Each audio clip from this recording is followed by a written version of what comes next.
সোমবার দিন সকাল 9টার সময় জ্যাকের ভ্যাকসিন দেওয়া হয়। সোম মঙ্গল দুদিন ঠিক ছিল, কিন্তু বুধবার থেকেই আমরা বুঝতে পারি জ্যাকের খুব শরীর খারাপ হচ্ছে।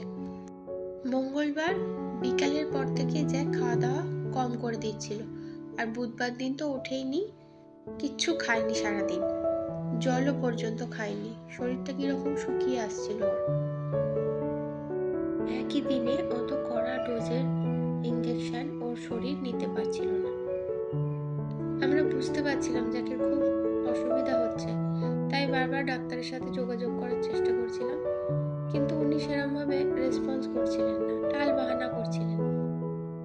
তাই আমরা বাধ্য হয়ে অন্য একজন পশু চিকিৎসকের সঙ্গে যোগাযোগ করি, যিনি সরকারি হসপিটালের পশু চিকিৎসক।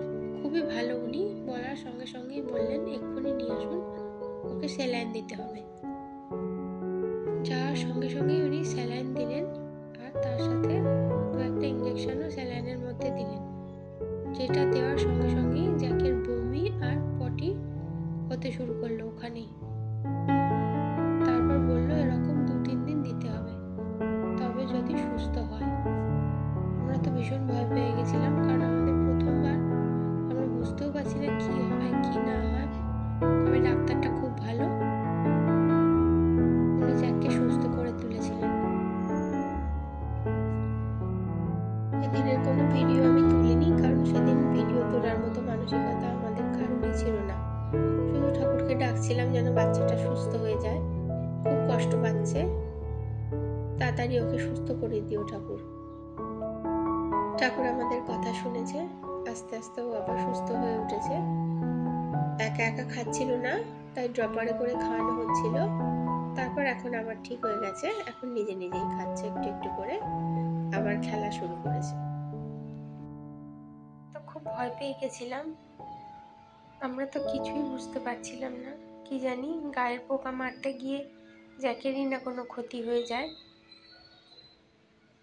কিন্তু আমাদের তো কিছু করার ছিল না, ডাক্তার যা বলবে আমাদের তো তাই শুনতে হবে। আমরা তো আর ডাক্তার না, আমরা তো জানি না কোনটা ঠিক কোনটা ভুল।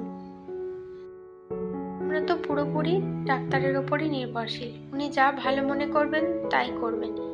কিন্তু উনি যে এইরকম ভালো মনে করবেন তা তো আমরা জীবনেও ভাবিনি। যাকে যা হওয়ার হয়ে গেছে, উচিত শিক্ষা হয়েছে, আমরা ডাক্তার পাল্টিয়েছি। এখন যাক পুরোপুরি সুস্থ, খেলছে দিদির সাথে, খুব আনন্দ করছে।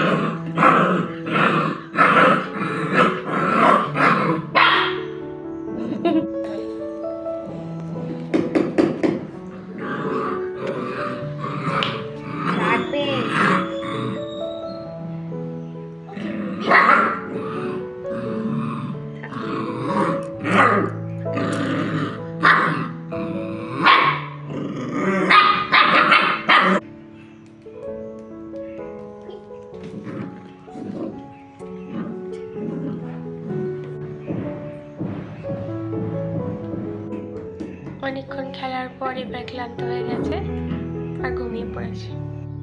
তাহলে আজকে ভিডিওটা এখানেই শেষ করলাম। ভালো থেকো সবাই, আর কামনা করো যেন জ্যাকও ভালো থাকে।